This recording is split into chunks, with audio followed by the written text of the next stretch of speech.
Yeah, I don't think about that stuff a great deal, but I did look up at the board at just after I got 100, I think, and to sit third on the list of all-time Australians, that's there's some pretty big names there, so that's pretty cool. Yeah, I don't think. Yeah, so that was Steve Smith talking about his 30th Test 100, which means he passes Don Bradman on the list of Australian centurions, with only Steve Waugh and Ricky Ponting ahead of him. Welcome to Cricket Unfiltered. I'm Menas, the co-host, and this is a bit of a combined show. We're doing our day 2 wrap of the SCG test and our kind of weekly show, because there's been so much to talk about. There's been a TV rights deal announced. There's been some controversial stuff in the Big Bash. But first, we have to start at the hottest topic of the day. My co-host put a TikTok after a game at North Sydney Oval last night about the non-refund policy of the game. He has been hammered in the comments, and so I'm going to introduce Karen Dennett to the podcast. Karen, welcome. Thank you, Menas. Yes, it's been quite an experience. I must say there's been lots of likes as well, but for what I thought was a fairly light-hearted, gentle criticism of the fact that there was no refund. There's been a fair few comments that have been, shut up, you sook, along those lines. Yes, I'll put my call out again for those of you who are not aged 17 and a bit more mature who'd like to join us on TikTok. Please follow us on Cricket Unfiltered and go into the comments and say something nice. Cry me a river. Pays to read the fine print then, hey? The forecast said it was going to rain. You took your chance. Tickets are about $25 FSS, which we know what that means. Hard luck. I think that was a WhyGo. Started GoFundMe. Are you doing that? I am. It was $50 our tickets. But the point I was making was this. I was making a serious point. Look, I don't care about, I can handle the $50, but I'm just making the point that it's a bit strange that a match gets declared a no result and that there's no refund. Looking at the policy, what they've done is they've just taken their test match policy and applied it to 50 over and 20 over cricket. But in the test match, it's very much, I think it's 15 overs and then that's declared a day. So basically a sixth of the game. And they've done the same thing. It's 6 overs. You're only going to get 6 overs of cricket in for there to be no refund for a Big Bash game. You should have read the fine print. I know. Yes. Anyway, I loved it. I loved it because, look, I actually have some sympathies with you. It's very frustrating.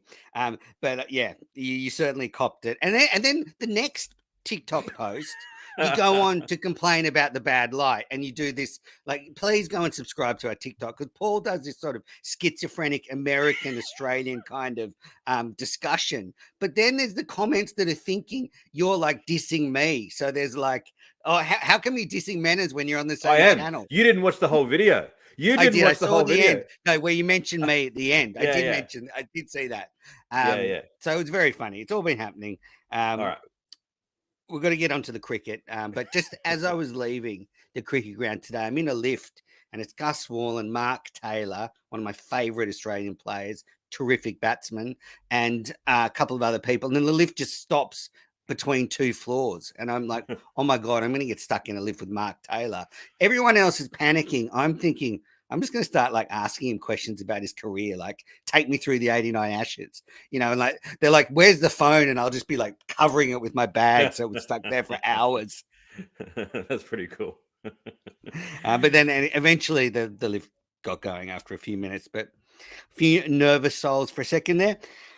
Let's start with the test match, Paul. Day 2, Australia finished 4 for 475. Steve Smith, 104. Travis Head, 70. Were both dismissed today. Usman Khawaja is 195 not out. Matthew Renshaw, 5 not out. What did you make of the day's play?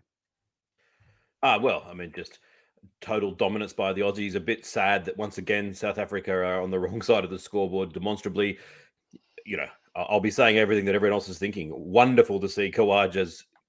It's a year ago that he came back into the side with such a bang, and a year down the line, he's still doing it. Smith, just incredible. Head, again, a really important sort of innings, coming out there and smashing it everywhere. I don't think the pitch is great. I think that it's not a terrible pitch, but if I'm being honest, I think that the Gabba pitch is a better pitch, and that got a below average rating. I'd much rather see wickets falling. Come on. Sorry? That's What? You can't believe. Do you believe that? Yeah, I believe it. If you're rating the Gabba pitch in this one, you're rating the Gabba pitch higher. Yes, I'd say that the Gabba pitch shouldn't have been as spicy as it was, but this one it's just lacking in bounce and lacking in pace. And there may well be a grandstand finish to this test match, in which case people will come, oh, how could you have criticised it? Look at what it produced. But on the evidence of the first 2 days, it's not a terrible pitch. But if you were bringing someone who'd never seen cricket before to the game, which is a better advertisement for cricket, the Gabba has produced more attractive cricket than this. There's balls that Anrik Nortje is bowling at 150 kilometres an hour that are dying before they get to the wicketkeeper. Look, I'm not saying this to troll you, Menez. I really am not. But maybe it's time they should consider the option, at least, of drop-in pitches for Sydney. The fact that you could have, instead of no, don't go on your high horse and think that I'm trolling. I'm actually making a serious point. I'm listening. Part of the reason that the groundsman said that they were going to struggle with this pitch was that the Aussie rules season, the Swans played longer than expected. They also had the T20 World Cup that was in the way. You think about a game of Aussie rules football towards the end of the year and the pitches being trodden in, smashed everywhere. That same equivalent pitch in the other states that have drop-ins is being grown and nurtured healthily off-site. That would be a good option to have. I'm not saying to use it all the time, but grow a pitch off-site and then say, okay, the ones here aren't going to be as good as we want. Luckily, we've got this reserve. Now, I don't know whether that's feasible from a technological point of view, but I think that it's a strange preparation for a test pitch getting run over by Aussie rules players. Yeah, well, I think there's some discussion that when the new stand was built, they made it in such a way that it would be impossible to get a drop-in pitch and wicket in and out of the way the SCG is now. So maybe we've never worked out whether that's an urban myth or not. That was just one of the head of.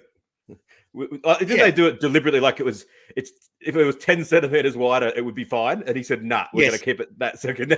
It could never happen. I love that. And my other left field solution is, okay, say we can't make the Swans go and play at Homebush, which is my A solution, but I don't think that's going to happen, unfortunately. Could we at least, at games played at the SCG, get what's the ball, the thing when they toss the ball up to start the game and they do it in the middle?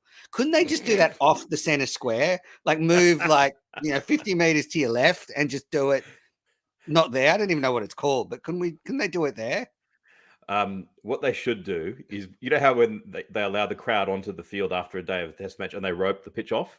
Yes. That's what you want for Aussie rules. The centre square to be and totally play roped around off it. and play around it. That's my plan. I'm sure our friend Robert Fairhead, who's like a big Swans fan, will be really enjoying that suggestion. So look, hello, Robert, if you're listening. I don't think the pitch is that bad. I agree it's a tad slow, but I think the problem is because of the rain and the cloud, it's not drying and baking, and they actually want it to turn. And you would probably see more turn and reverse swing today, which would make for a more entertaining contest. I just don't think the Gabba pitch is better. Why is it still so beholden to the elements that I would have thought that in the lead up to it, if the weather's not warm enough, can't they put heating to it? Can't they? No, but it's now the last. You mean once the game starts? Yeah, so they think it's going to be good weather, and then if it's like this, the pitch doesn't deteriorate. But look, I agree with you. It's not a fantastic pitch, but it's definitely not as slow as it was, say, 4 years ago. Like, no, watching the shots played, the ball was coming on. I think part of it is South Africa. I'm telling you, they're on the plane home. Half of them just want to get this test match over with. Rabada, Nortje is still putting in. He's about the only one. So Marco Janssen's bowling rubbish. So I reckon that's part of it, not just the pitch. I think you might be right. When the Australian bowlers bowl, it might put a different complexion on things. I agree. I don't think it's a terrible pitch. I think it's and I see the reasons behind it. But I enjoyed the Gabba game more. Yeah. Paul is rattled after that TikTok. I can hear it.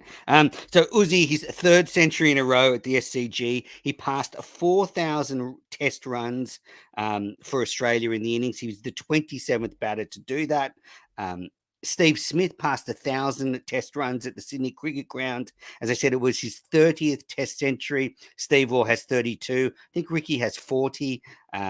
So smudge, could catch war. In the press conference after the game, Ben Horn asked Steve Smith how long he wants to play on for, and he said he's just going series by series at the moment, and he has no idea how long he'll play for.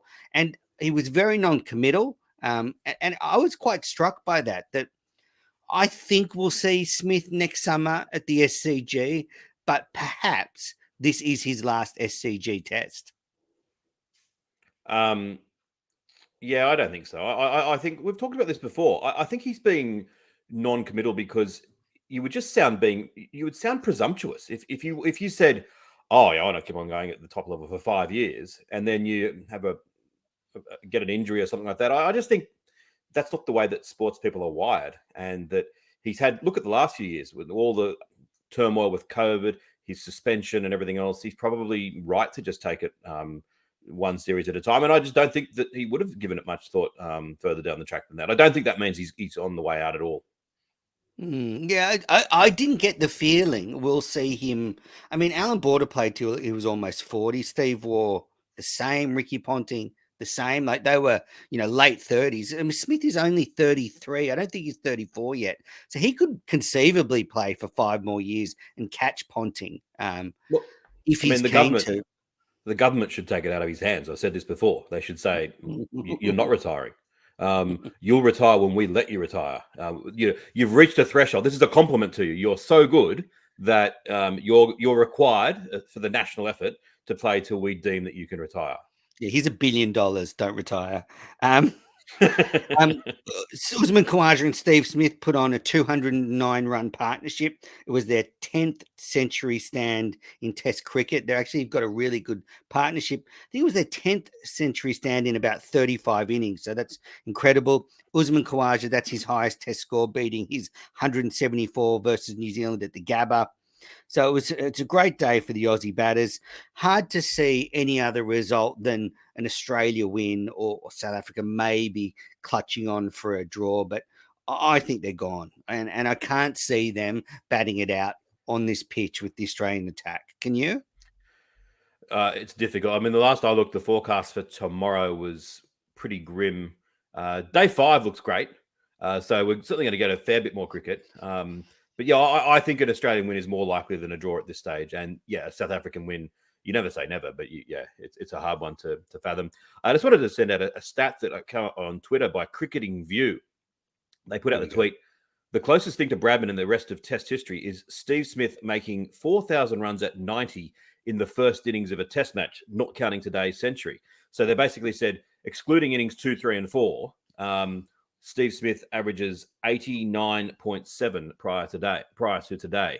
And that is, as they said, that's the closest to Bradman. To be fair to Bradman, if you look at his average only in the first innings of a Test, his average goes up to 114. So I always want to defend Bradman. But Labuschagne is about 89 as well, albeit with fewer runs. So it's pretty remarkable the way that their stats are looking. And one other quick one, that each time, if you go to How Stat, they've got this really cool stat, which is the who had the highest average after X number of innings. And so for all the innings that Bradman played, obviously, except for the very first few, he's the number one. So after, for example, 47 innings, who has the highest Test match? Obviously, it's Bradman. But once you get into the territory where we're at now, Smith, innings after innings after innings, is just vacuuming up all the opposition. And it's pretty cool how he's just putting the list going longer and longer and longer. Eventually, he'll be having to get Ponting and Callis, Sangakkara, and Tendulkar towards the end. It'll be interesting to see how long he can keep on notching those up. Yeah, absolutely. It was such a joy to watch him make a century today. A lot to watch tomorrow on day 3. Usman Khawaja, 5 runs short of what would be his first ever Test double century. Matt Renshaw is 5 not out on his return to Test cricket. He hit his first ball for 4. So started very well. A few now, other things. Would you declare overnight? No, I wouldn't. I think I would bat till after lunch tomorrow and then go from there. Yeah, I tend to agree. But I wonder whether they would declare if instead of if Khawaja was already 200 and if there wasn't a need to give Renshaw a bit of a go, I wonder whether there would be any temptation to declare. There might be. Or let's say the first 4 hours are washed out tomorrow, they might end up having to make that difficult decision to declare. Yeah, actually, what I think they'll do is if the weather's good, play starts at 10 a.m. So the first session will be 2.5 hours. They might sort of bat for 2 hours and then bowl for a little spell before lunch. But I think they'd want to get a big total and at least give the option of a follow on. So if there is a bit of rain, maybe they can just bowl South Africa out twice and they don't bat because they're coming on and off. The bowlers won't get too tired. A few other things that happened today. New South Wales cricket, and look, I'm biased. I'm a New South Welshman. I commentate for them. I'm biased, but they continue to lead the way in cricket. Two things today. The first one is at the Sydney Cricket Ground, the first ever statue of a women's cricketer was unveiled. Belinda Clark was bronzed, not her. She was made in bronze in the out the back of the Sydney Cricket Ground. So it's a world first. It's a beautiful statue, and I just think how good that New South Wales can tick off another box as a world first, and it's long overdue. But I think it'll pave the way for many more. It's funny that probably every other cricket podcast done outside of Sydney would have led with, God, the Sydney weather's awful. But we've found a way to lead with New South Wales cricket is the best. I agree with you. It's a good statue as well. It's a really good, captures a really good sort of a front foot swashbuckling shot. Yeah, it's good. I endorse your sentiments. I agree. Yeah, and look, I think there should be more female cricketers put into statue like this. She's not dead yet, Belinda.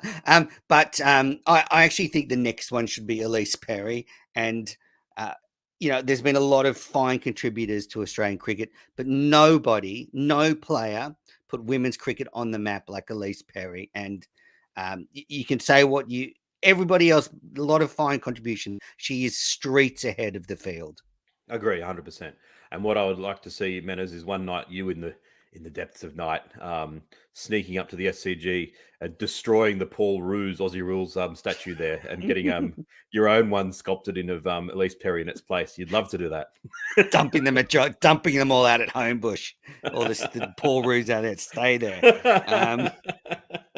And then another thing today, New South Wales Cricket put out a press statement saying they wanted to go on record as saying man-cads, and they don't want to use the term mad-cad. They went on record as saying run-outs at the non-strikers end are fine. They want to debunk this whole stigma around it, and basically towing the line that a lot of people are saying at the moment, that it's actually the batters that are the ones not sticking to the spirit of the game, cheating at the non-strikers end. And New South Wales Cricket released an official policy on this now, like in a statement. We basically support run-outs at the non-strikers end. And I am thrilled that, again, New South Wales Cricket is just, seeing through the weeds and actually putting a foot forward and saying, no, this is what we believe in.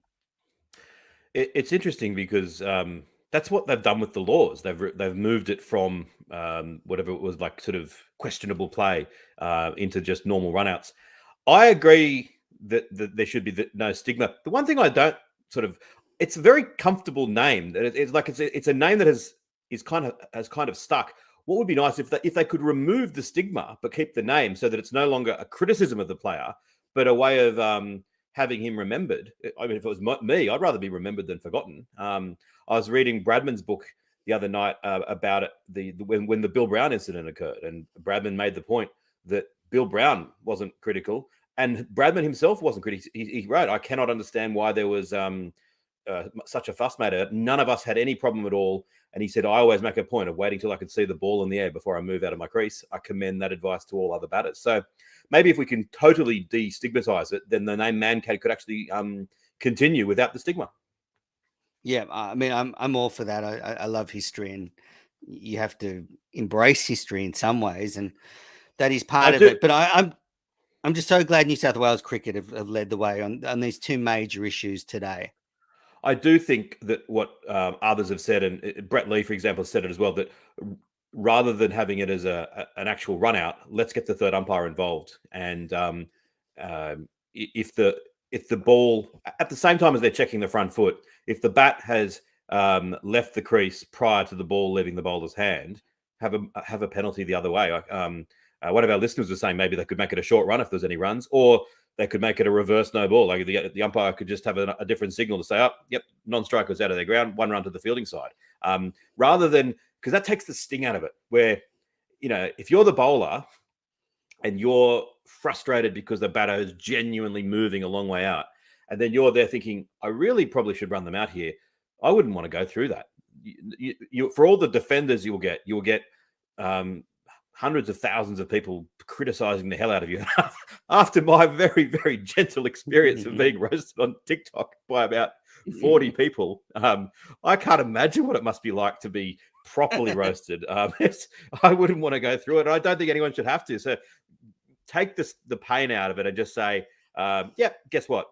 You were out of your crease and there's a run to the fielding side, or it would just remove everything. Yeah, I've not seen someone ratioed like you ever before. That was incredible. No, wait a second. I'm going to have to defend myself.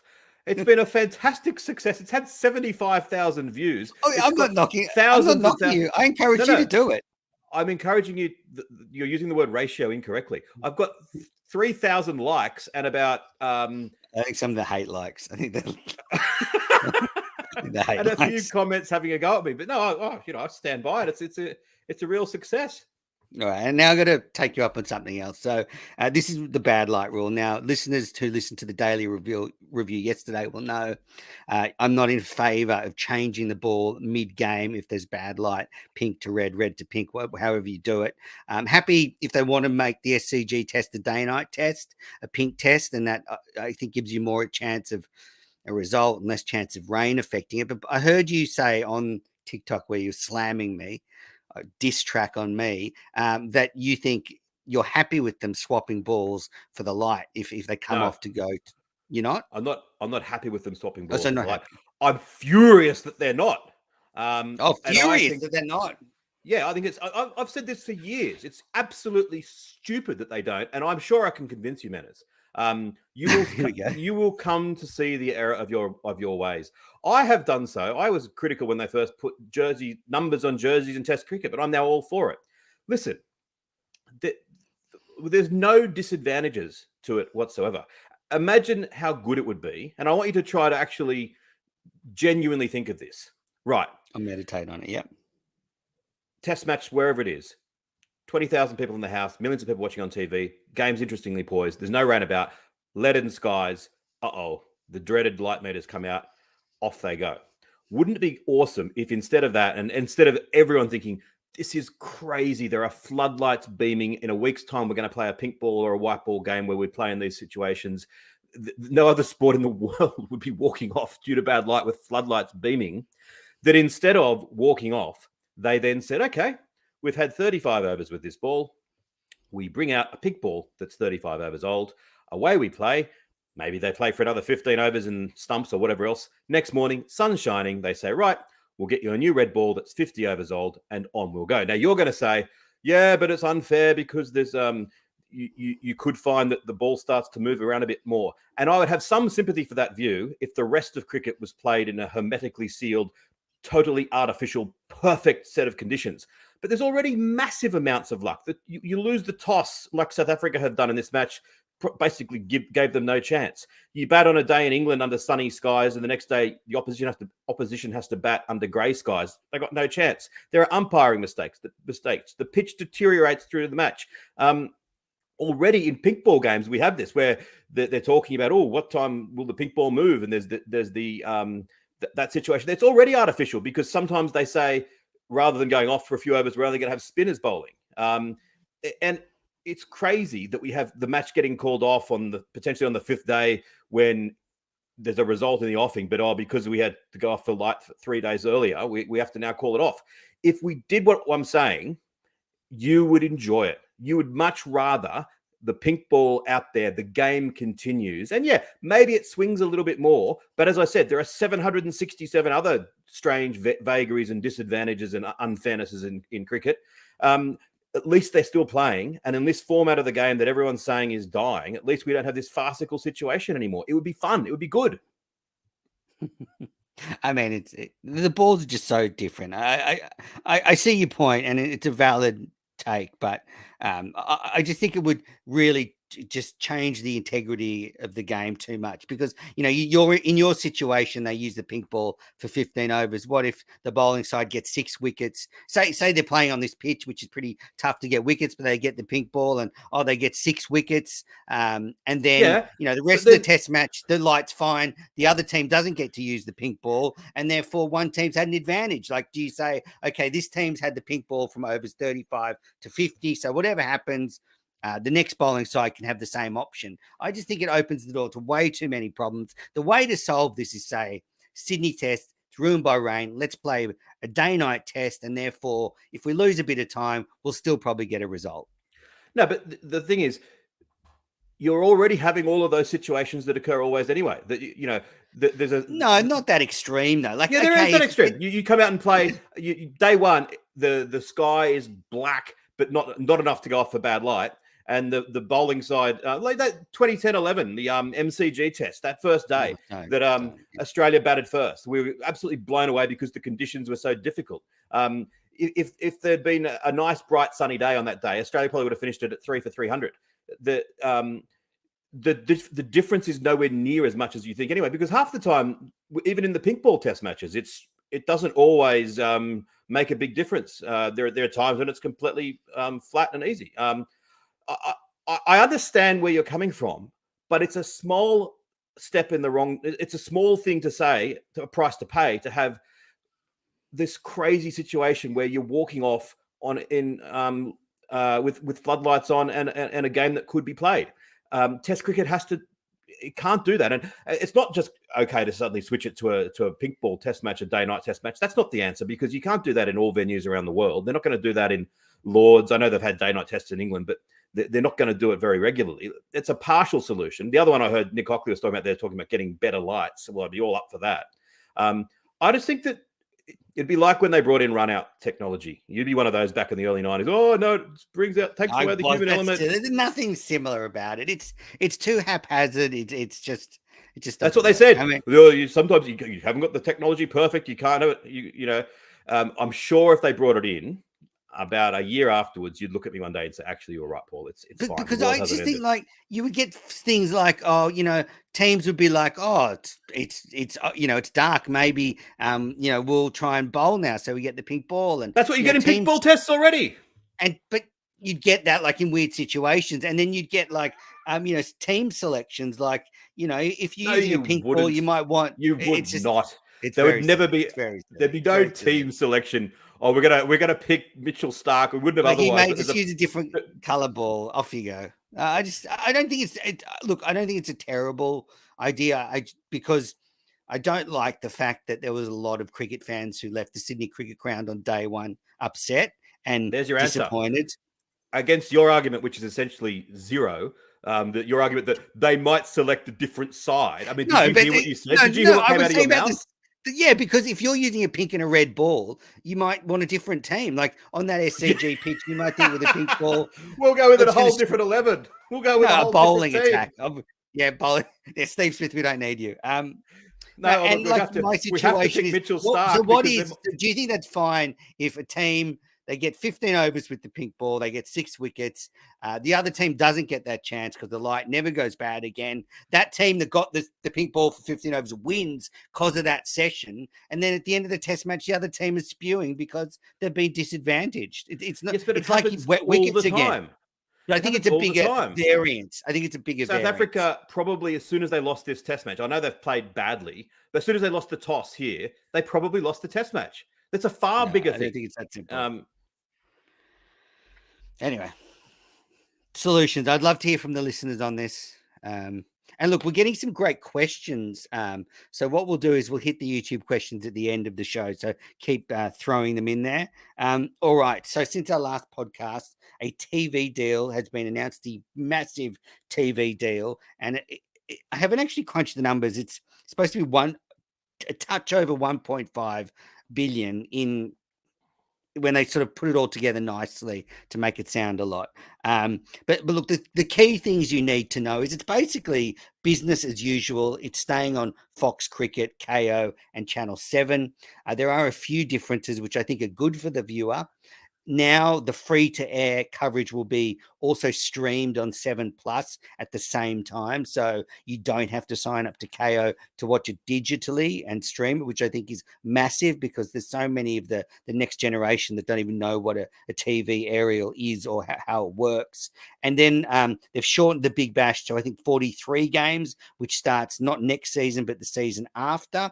But they're actually the only real differences. Apart from that, it's very similar to what we've got at the moment with the white ball internationals behind a paywall on Fox Cricket and KO, and the Big Bash, Fox having some exclusive Big Bash games. And I think the only difference is next TV rights, it's just on Saturdays. I think Fox have 2 games, but every other night there'll be a game in prime time, as my co-host Paul Dennett has been asking for.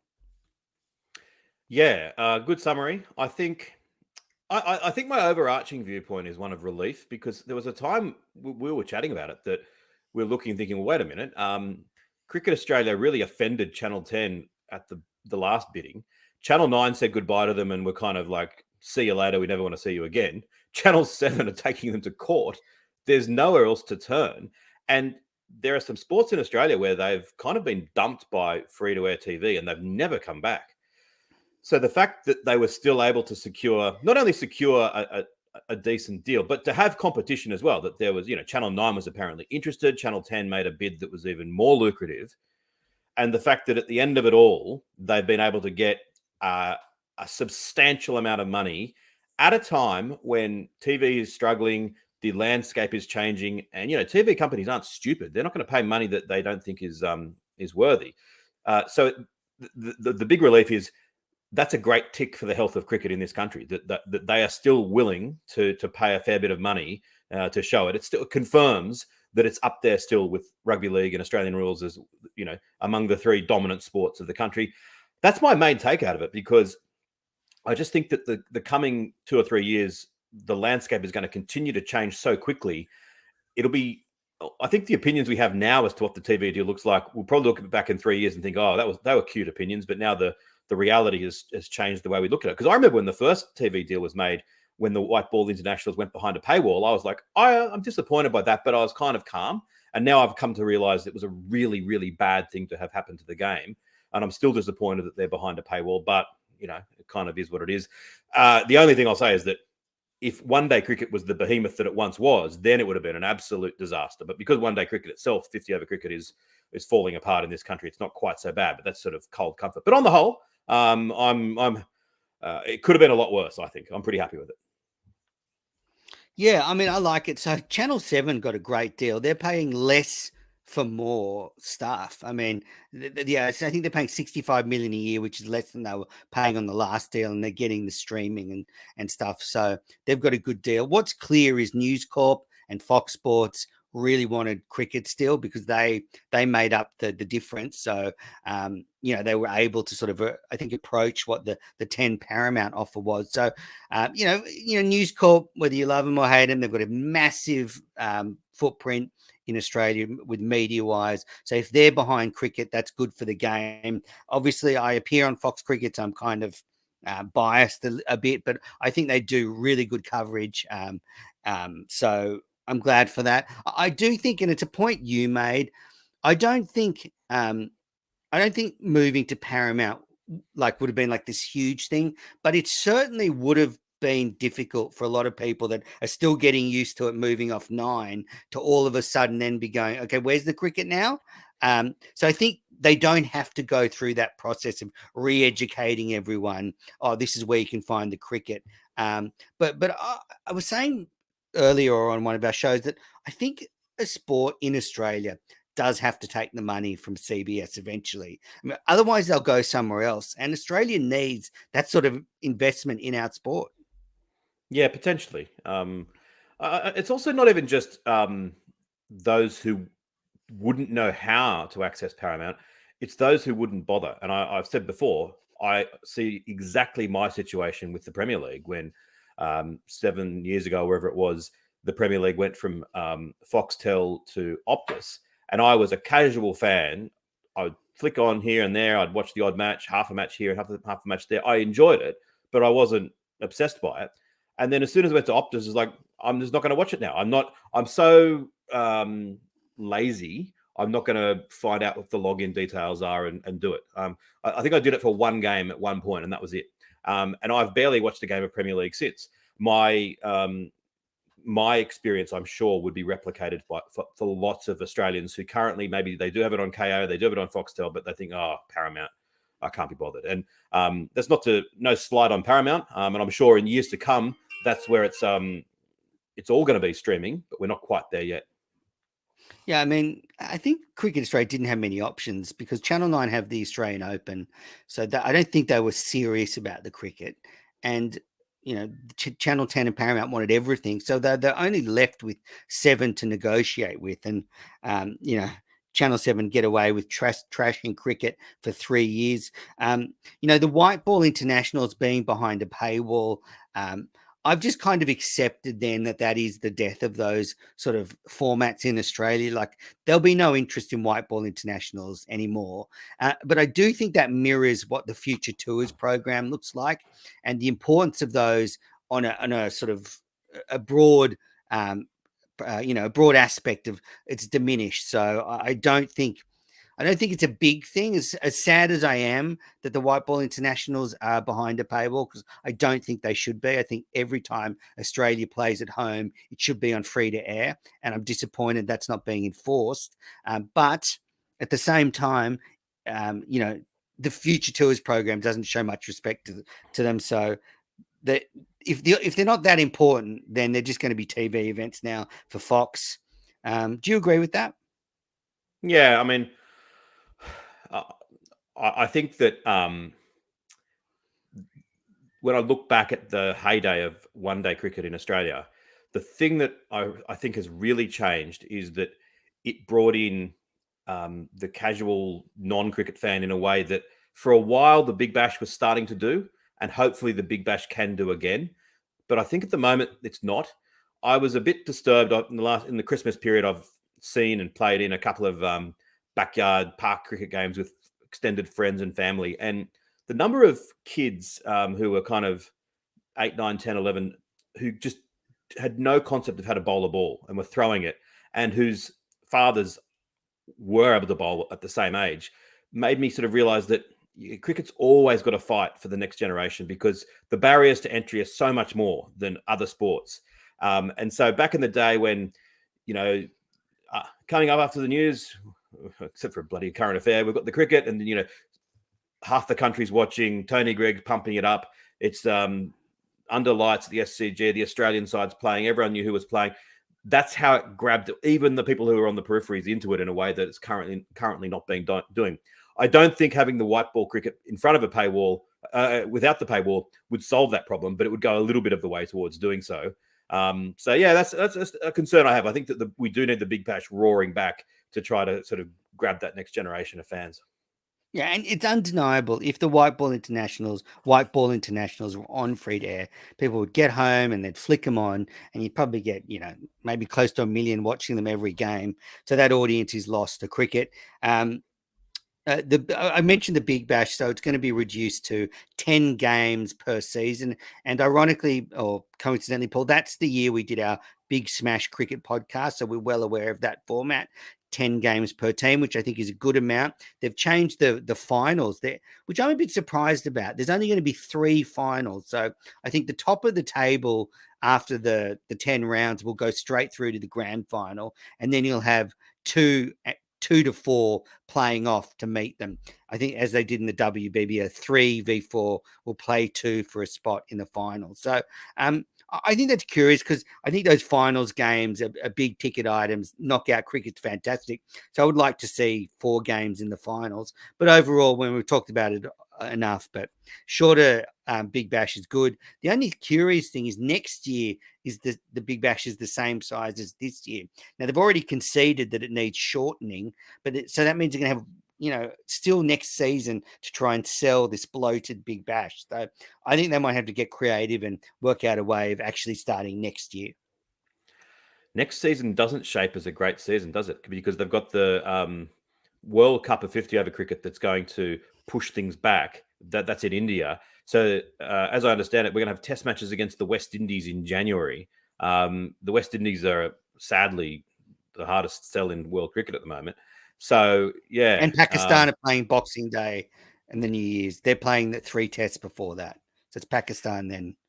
Yeah. West Well, Indies. I mean, the rivalry with Pakistan is one that we need to do everything we can because that's got the potential to be fantastic. So I'm all for that. But again, it could come down to this summer that if Pakistan don't perform in those 3 tests, then the international summer's a bit of a write-off without the T20 World Cup at the beginning at home to make it to sort of salvage it a little bit. So anyway, I think, well, we've said it before. We were both big fans of the Big Bash going to 14 games. It's taken me longer than you to admit that we were wrong. I'm sad that we were wrong, but it's good that they've gone back to the 10 games. And I don't mind the reduction in finals because I think one of the problems is that people have been not turning up to the finals so much because they are right at the start of February when people are going back to school and people can't book them in advance because they don't know when they're on. So I think one of the advantages of this is that, as they do with the WBBL, as soon as the regular season, as soon as a side is guaranteed as being the minor premiers, as it were, you know that the grand final will be at that side's home ground. And so you've got the longer time to try to get tickets for the big game. So I think that's part of the reason that they're doing it. So, and I don't mind that they've gone down from 5 to 4. I think having 5 finalists in an 8-team competition, it almost stretches the bounds of it being so much of a gimmick that it's not worthwhile. I think 4 is probably better. I agree with 4. I'd just like to see 1v2 playoff first to go into the final, and then 3v4 plays off to play the loser of the 1v2 game. But look, it's only a small thing. I think this is a step in the right direction. I have a solution to fix the Big Bash next summer. I saw what the Caribbean Premier League did. They launched their season last year with a T10 carnival weekend. So I think they should reduce the Big Bash next season, and to make up the shortfall in games for television, do them in T10 format, over a weekend. And that would be a great way to sort of, I think, generate buzz before the Big Bash. And I hope they listen to me for once. Yeah, potentially. It's not a bad idea. All right, we've got a couple more topics before we wrap this up. Since our last show, Michael Neser has performed one of the greatest catches in Big Bash history. Whether you like it or not, it was against Jordan Silk of the Sydney Sixers. He caught it on the boundary at the Gabba, then tossed it up, was outside the boundary, jumped in the air, parried the ball back into play, then ran into play and caught it. It was farcical in nature. You shouldn't be able to do that, but it was incredible. Do you think they need to fix this law, Paul? I've got 2 answers. One, yeah, probably. But my real answer is no, because I just enjoy the rest of the cricketing world feeling the way that I normally feel. I get so passionate about rules that no one cares about. And suddenly this has come along and it's like everyone seems to be caring about it. I mean, I'm waiting for the UN to release a statement on it. And everyone's like, oh, that shouldn't be a catch. And like, let's march on Parliament. That's disgraceful. And I think it probably shouldn't be a catch. But there's a misnomer that you could stand outside the boundary and just jump as the ball came to you and then just tap it up all the way. You can't do that. Your first contact with the ball has to be inside the field of play. So one of your major concerns that you raised is not actually valid. Well, I just think I think once the play goes out of play, then that's it. You're done. You can't, I know, but you're saying out there and jump. In your video, you said that you're going to have players standing outside the boundary line. Yeah, absolutely, yeah. But you can't, because you've got to. But what if they just jump in the air and just parry it back in? No, that's no good. Yeah. So you misunderstood it. No. Well, anyway, I want you to. No. We're not brushing this way. I want you to understand it. I do understand. That was an offhand comment, because the players actually have to be. That's all you needed to say. That's all you needed to say. The players have to be in the field of play. Actually, I think when the ball's delivered anyway. So but in any case, they have to touch it once in the field of play. I just thought it's just bizarre. They were playing. They just like bombed it up in the air and caught it. Well, I mean, the thing you do is if you're losing a match and you just take an easy catch, you could just bump it the whole way to the off the field and then start hitting it to each other until bad light stops play. Nice. So you were at North Sydney Oval last night for the game where you didn't get your refund. So head to GoFundMe, Paul's Big Bash please. ticket. But just what was the experience like there? I mean, there were some great figures that it had huge TV ratings. It was a sellout at the ground, almost 9,000 people. What was the atmosphere like? How worried about the balls coming at you were you? Take me into the North Sydney Oval. It was great. I really thoroughly enjoyed it. The cricket was, people say, "Oh, these small grounds, it's a bit silly," but you do get that sense of excitement. Like, we're going to see a lot of sixes. And when Colin Munro was absolutely tearing the Sydney Sixers at the start apart, it was really exciting to watch. I didn't feel scared because I'm arrogant enough to think that if the ball comes in my direction, I'll catch it, or at least I'll drop it. I won't wear it in the face unless some idiot in front of me deflects it into me. But I still think that all our concerns around the security and safety of the fans are valid, because you just need one flat six. And I was standing on the hill at one point, and it is a very, very short boundary. And there were kids there and everything else. So it's an open issue.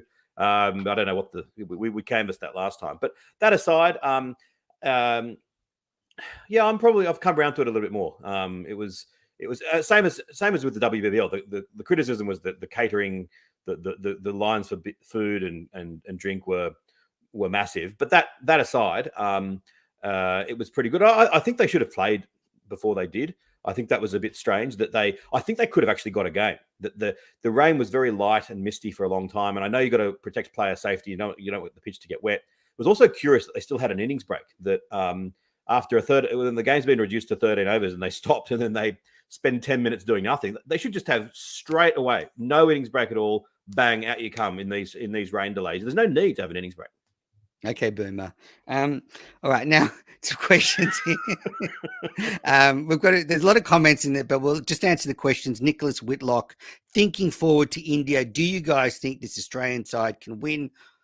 Also, why do they keep picking Harris or not picking him? I'll go first, Paul, on this one. I think Australia can win, but I think India start massive favourites. Australia will need a bit of luck to go their way. India are, almost unstoppable at home. So if Australia goes there and, we only lose by a test, I actually think it's a good result. I think Australia really can win. Obviously, it's going to be difficult. And I suppose if I had to put my life on it, I'd pick India. But I think that my gut feel is Australia's going to win. That I think that the Indian side isn't as good as it was 2 or 3 years ago. I like it.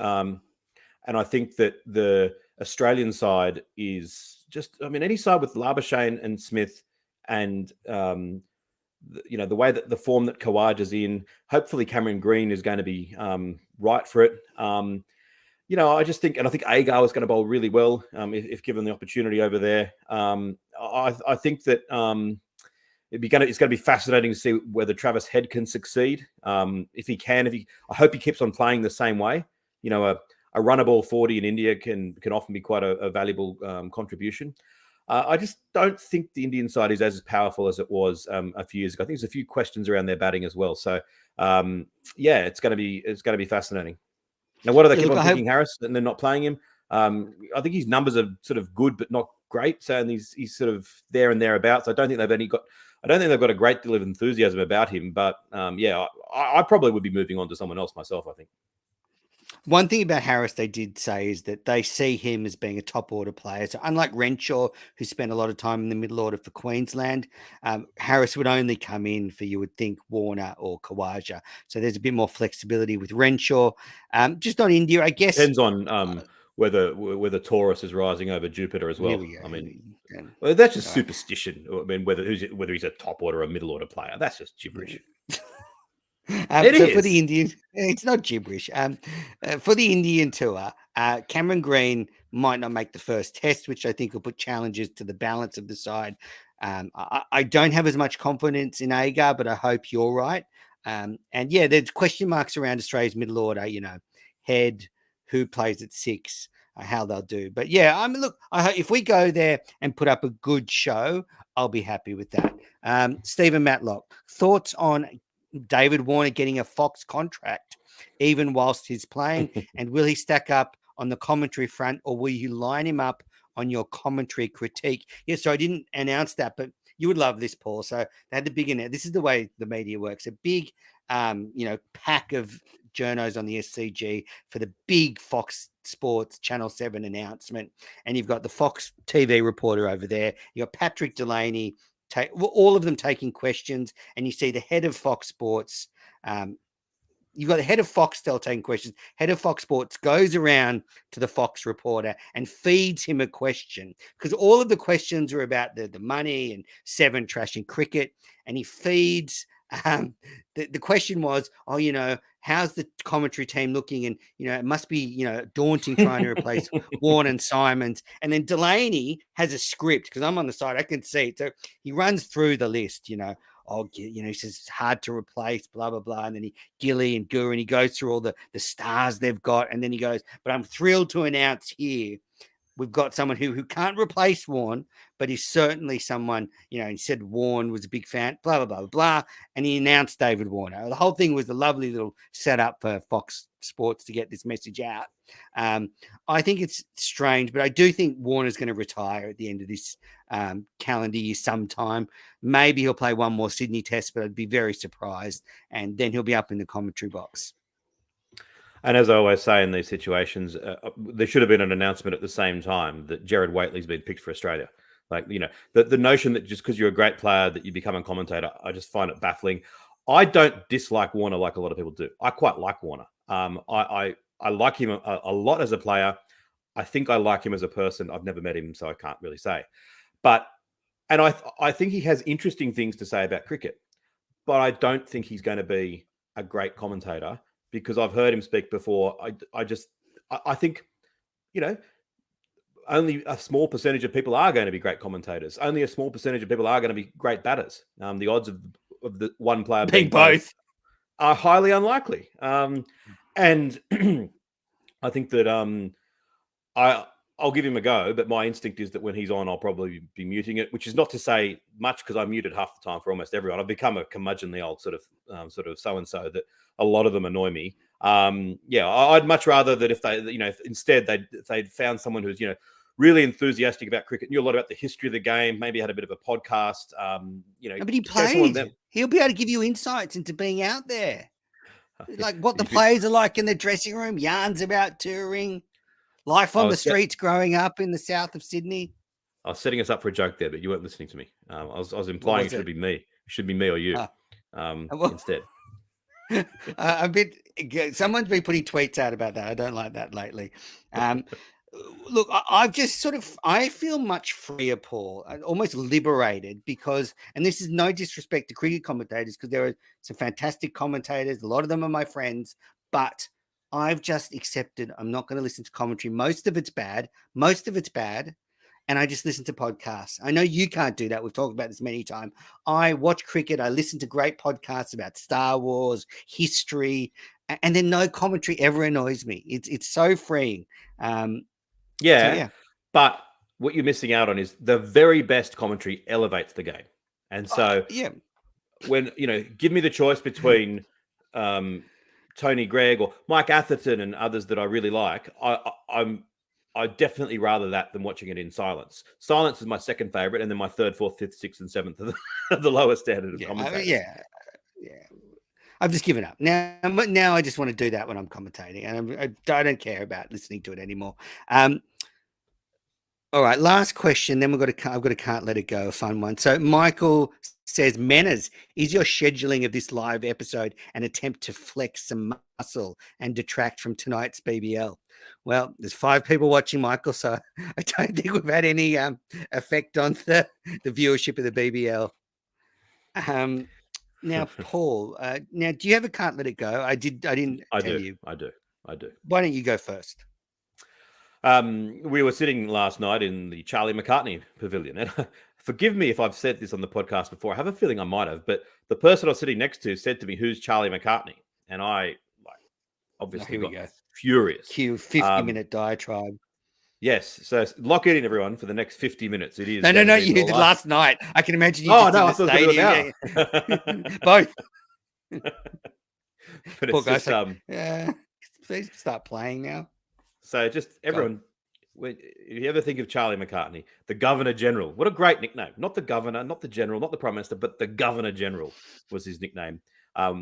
They used to say back in the day that it was Trumper and McCartney were the two best batters Australia had ever produced prior to the end of the 1920s when he retired. So fantastic player. If you're ever at North Sydney Oval, you can see the Charlie McCartney Pavilion. He was, and I read a lot of cricket articles from newspapers in the late 20s and early 30s just after he retired. He very much had the sort of presence that Ricky Ponting now does, like the recently retired absolute superstar. And it's kind of sad that, I mean, it is almost a century later that people don't know his name. So remember, Charlie McCartney, the Governor General, one of Australia's first great batters. Love it. All right, my Can't Let It Go is one of our listeners, Steve, sent the Cricket Unfiltered Bingo for 2022. So great listener. And he's done a bingo chart. And I'm going to read them out square by square, Paul. And we'll work out which of those in this episode we've recorded we would have crossed off. Oh, you've done a few already, mate. Don't you worry. Yeah, so yours are all ticked off. So first one, Paul mentions a Bradman innings from 1932. I mean, Bradman's been mentioned like 8 times, so he almost makes count it that. in there. We'll count that. Paul makes a reasonable point in a debate, and Menas just moves on quickly. Definitely happened, maybe 3 times.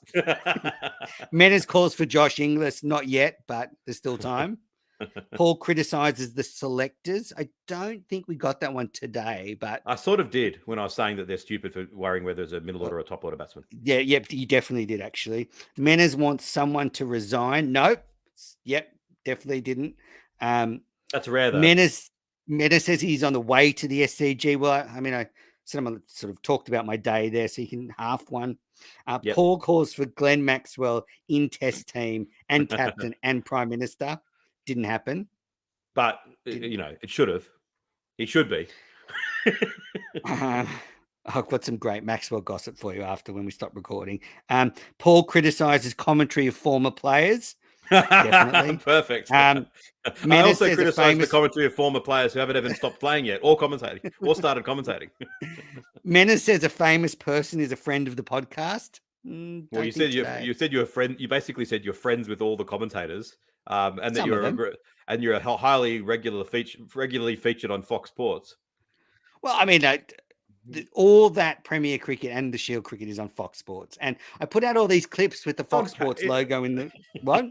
It's on KO. Yes, yeah, Howie Menas. That's the pecking order. Paul reports on a new full Chappelli opinion. No, I didn't actually, but I have. Ian Chappell's never far from my thoughts, though. Paul says every BBL game should be on FTA same time each night. Well, Paul didn't say it. Cricket Australia did. Menas talks about the JL sacking. Well, Justin Langer. I went to one of our rival podcasts live shows the other night, and Justin Langer was the guest. I was in the room with just cricketing royalty, and he pulled out some great stories. I was there with Jaleesa Apps. She is a co-host on the show, apparently, and it was fantastic. Yeah, talked about all the good old days. Reading between the lines. I don't think he's happy that Cummins wanted him out of the job, but he doesn't sound really that bitter anymore. He was asked if there's a divide between the current generation and the former generation, and he insinuated that there is some frustration with the former players that this current generation don't seem to put playing for Australia enough above, say, playing in the IPL or T20 competitions. But other than that, JL was awesome. Hardly a like-for-like comparison, given that the IPL didn't exist when they were all around. It's like, exactly. I think this current generation is absolutely fine. Hey, did you hear him? You didn't, I know, because you were listening to Star Wars. But when Steve Smith got out, Lagger's commentary, he's like, what a good bloke. He's decided, you haven't got a wicket yet, Maharaj. I'll give you a wicket. Travis Head needs a hit. I'll give him a chance. Matt Renshaw's out there. He needs because not a very funny joke, but he said it anyway rather than talking about what I find. But then he just went on and on. He really leant into the joke and delivered a monologue of this joke that Steve Smith had got out deliberately to help others. Ha ha ha. Anyway, I didn't. Yeah. Didn't better coach than commentator, much better coach than commentator. Paul talks about how busy he is at work and that he hasn't watched every ball.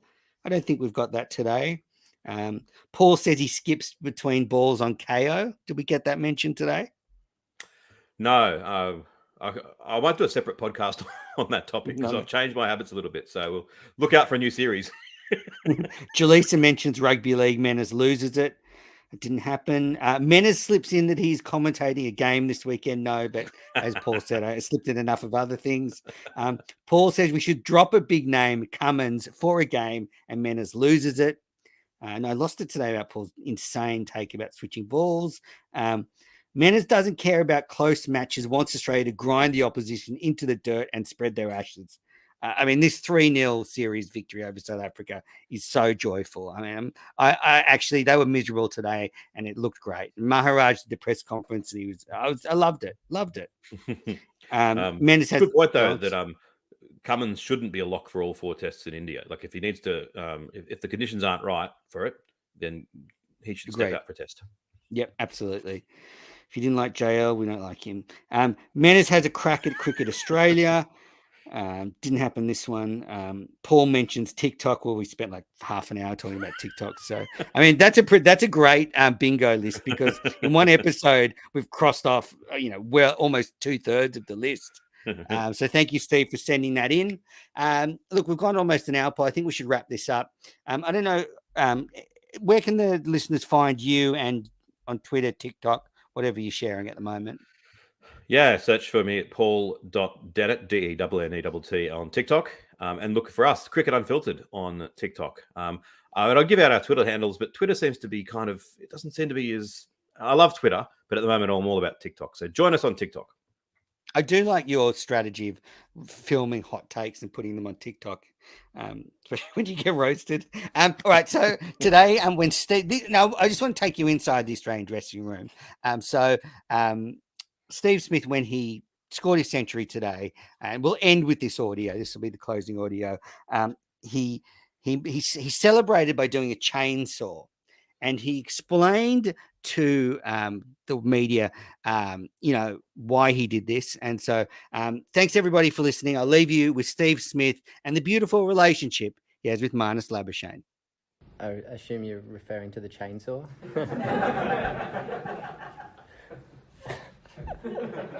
Yeah, so I think it was this morning, Marn was complaining about getting chainsawed.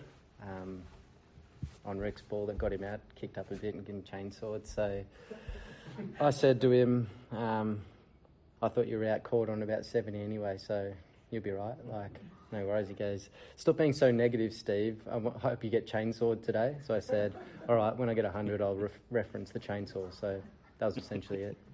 I assume you